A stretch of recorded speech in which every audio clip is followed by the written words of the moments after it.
automatic writing and drawing.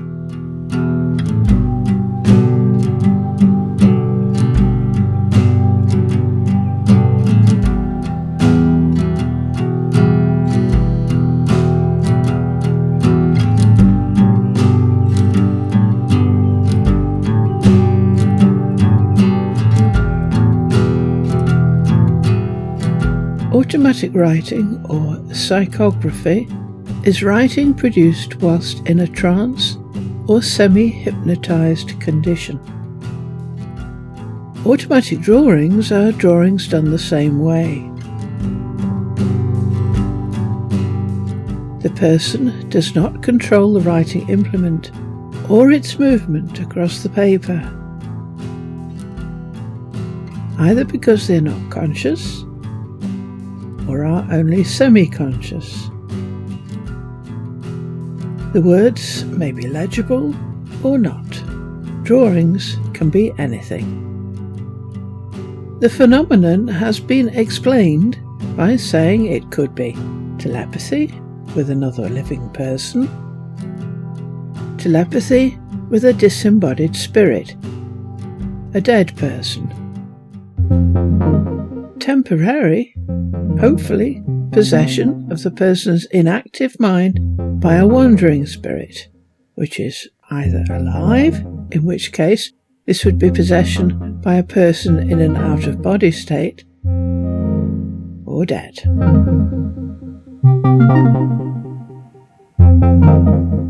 Or simply the wanderings of the person's subconscious mind.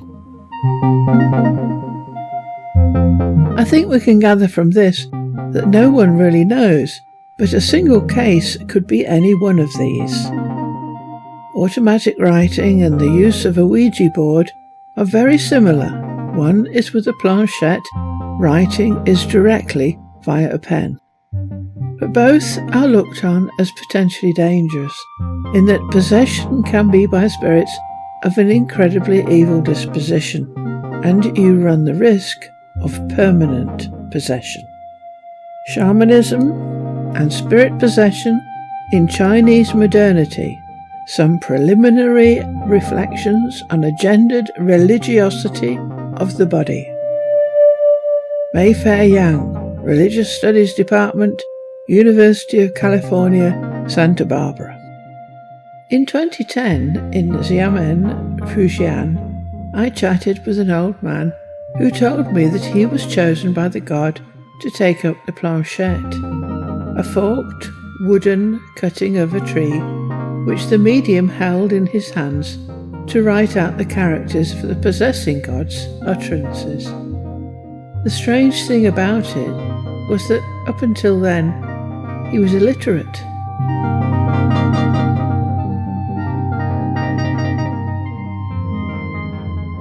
Using our website to find examples. If you go to our website, www.allaboutheaven.org, and click on the definitions button in the heading, you will be taken to this section. At the top of the introduction, you are given a choice of 4 groups: spiritual concepts, symbols, some science, and common steps. Press the Common Steps button and you will be taken to a definition and an alphabetic list below. Under the A, and right at the bottom of the list, you will find the entry for automatic writing. Press this and you will be taken to the description of automatic writing. Right at the bottom of the page are numerous observations, examples, in alphabetic order, of people who have done this. One of the exciting things is that we have found videos that support these entries, so we have been able to put together a playlist of these videos.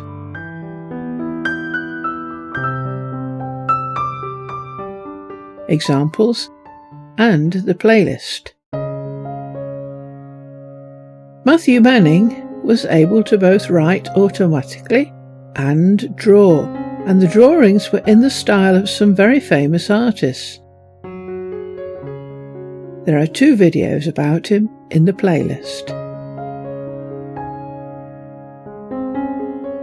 Elsa Barker received a message from a Mr. X, and his missives became a book. It is now a video in 3 parts. It is an intriguing account of a judge who had passed away. Robert Dano, the surrealist poet Robert Dano, July the 4th, 1900 to June the 8th, 1945, stated that his poems derived from this approach, and he put it all down to external agents providing him with the inspiration. We have one video with an example of his poetry. Pierre Charnay used automatic writing as the means by which he could help mentally ill patients. We have no video, but it is within the observations of the website. In a word, these ideas remain below, or rather outside, the normal consciousness, and yet still exert a predominant influence, since they are the origin of the subject's illness. Sir Arthur Conan Doyle.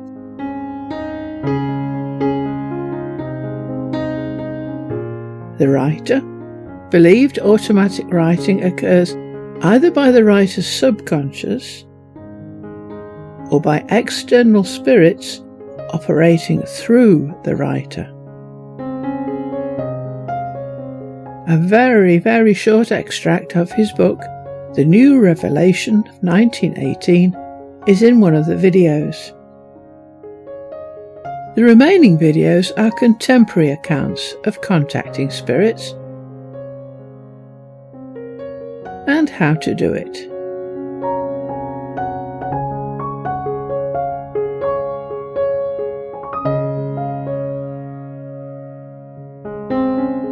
Georgie Yeats, The Vision. The very last set of observations on the website were obtained by George Hyde Lees, or Georgie, the wife of William Butler Yeats. She was able to write automatically, and everything written made sense. She went into a semi-trance state when writing. The book made from this written transcript is called The Vision.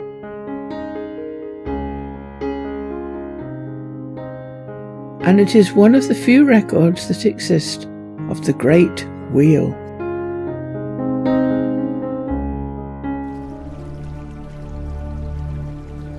Shirley MacLaine, Out on a Limb. Finally, we have an extract from Shirley MacLaine's book, Out on a Limb. She is in South America with a young man called David, who is acting as a spiritual teacher. David drove to a house on the edge of town, nestled into the side of the mountains. It was modest and white stucco.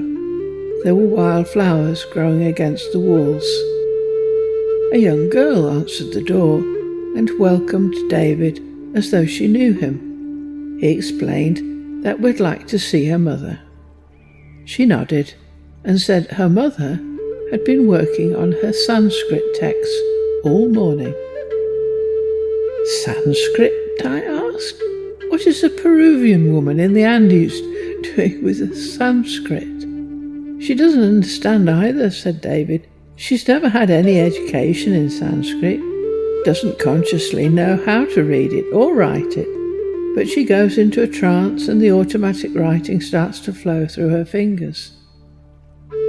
Something like the way Muhammad wrote the Quran, except that he was illiterate. You mean, I asked, that some kind of inner voice inspires her to write down stuff she doesn't know anything about? Yes, said David. She says she has no control over it. It commands her at all sorts of odd hours. So she finds herself, even in the dark, writing long passages of spiritual teachings in a language that she doesn't recognise. Have these passages been verified? I asked. Oh, sure, he said. She's known to be one of the world's renowned experts on Sanskrit, but nobody understands how. Historians and language scholars on Sanskrit from all over the world have verified that what she's writing is real. She says she doesn't want to understand it, as long as it helps people.